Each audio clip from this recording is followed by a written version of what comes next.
that they had, you know what I'm saying? It was like they had a situation, the coaches and stuff handled the situation, and you didn't know anything about it. They ended up doing it, and you didn't know anything about it. So it happened in your school, and you're the principal, Right. but you don't know anything about it. But let's say some parents come in later, and let's say you're about to have an incident, because this actually, somebody, you actually about to suspend another student, and the parents bring up, oh, well, the coaches had a fight in the gym, and when they had a fight in the gym, they didn't get suspended. So why is my child getting suspended? Okay, So that's good. how, how do you handle that? I'm like, I know you want to make sure you report everything, but you didn't even know about this. They didn't report it to you. You didn't know about it. So am I still held liable for that? Yes.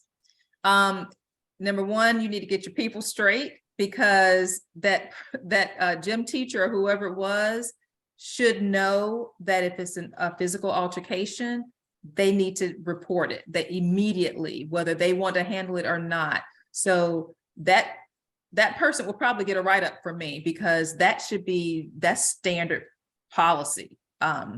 That's first. But with the parent, you can always use FERPA. I use it so much.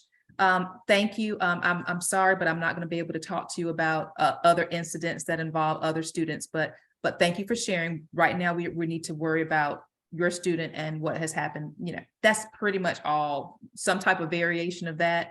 But I use that a lot with our parents. I can't talk about other students or other situations or consequences of other students. I hope you can understand.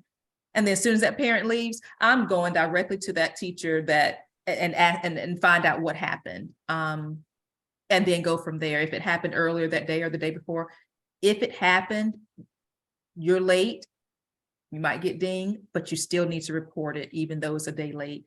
If it was a physical altercation, it needs to be reported. So you're backtracking now, doing your investigation and contacting the parents and such, and then make sure that teacher is held accountable. Gotcha. Okay, thank you. Sorry, I got kicked out there for a second, but I'm back. But you got to get your people on board. You got to make sure that they understand that we don't handle anything in-house, especially acts of crime or violence, anything that has to be reported to police. There is no in-house. We have to do those. And one of the things I want to say about third-party vendors like Educators Handbook, I support the use of those, but know when sometimes you have to shortcut and go straight to Power School. Now, because of the severity of the nature, you can't just wait a week or whatever. A best practice is, if you've had an act of crime and violence, go straight to Power School, because there's a 24-hour limit on that thing. And boy, you can get in a big amount of trouble if that thing's not in there, especially if it hits the press and it's not in Power School. Ooh, that will not go well for you. So you can't say, well, we put it in this, and next week we were going to download that. If it's an act of crime and violence, take it straight to Power School. If you put it in the Educator's Handbook first, that's fine. But when you get done, hit the send button over there.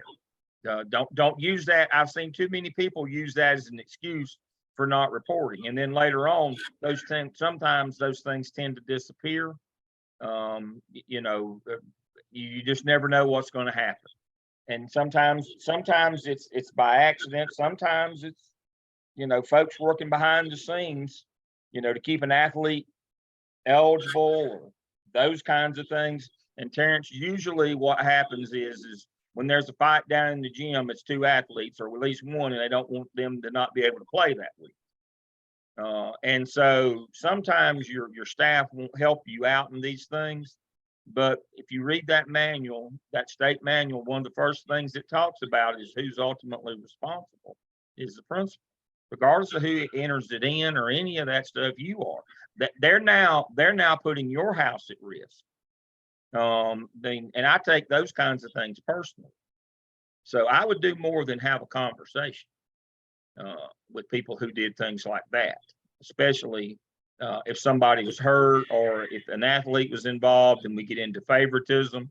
Your staff has to understand These are the laws.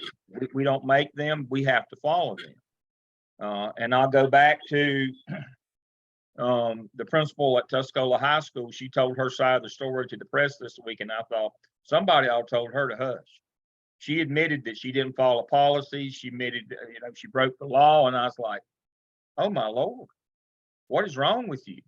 Trying to garner public sympathy. They hired you to follow the law, period, and to make your people follow the law. And if they didn't, for you to, to take a chunk out of their hide. And she acknowledged that she had staff members that she was supposed to discipline and didn't. She just didn't want to. Well, that's why the school's gone rogue. I mean, that's what's happened. It all goes to pieces. If you don't handle the little stuff, the big stuff will overtake you. And that's the law of antecedent behaviors. There's a good slideshow in there on that to see that one. Dr. Griffin Jordan, I want to thank you again tonight for being our resident expert. Folks, you heard it from the horse's mouth, a practicing principal, how all this stuff has to work. Just not some old crazy man like me ranting and raving. This is every day. This is the kind of stuff you got to stay on top of. Discipline will eat you up if you don't handle it every day. You got to handle your business. It can't be one of them things. I just turned that over to my assistant principals because I don't want to deal with that. You won't last long. NFL, not for long if you let somebody else handle your job. You better understand that this is your job every day, and you got to handle your business. We appreciate you joining us again tonight. Again, Dr. Griffin Jordan, thank you so much for bringing expert testimony to us tonight. It's always a big help. These folks need to hear what it's like in the front lines every day. This is not a theoretical class, folks. This is law 101 on what you have to deal with every day. And I hope that you understand that, we're not trying to scare you. We're trying to prepare you.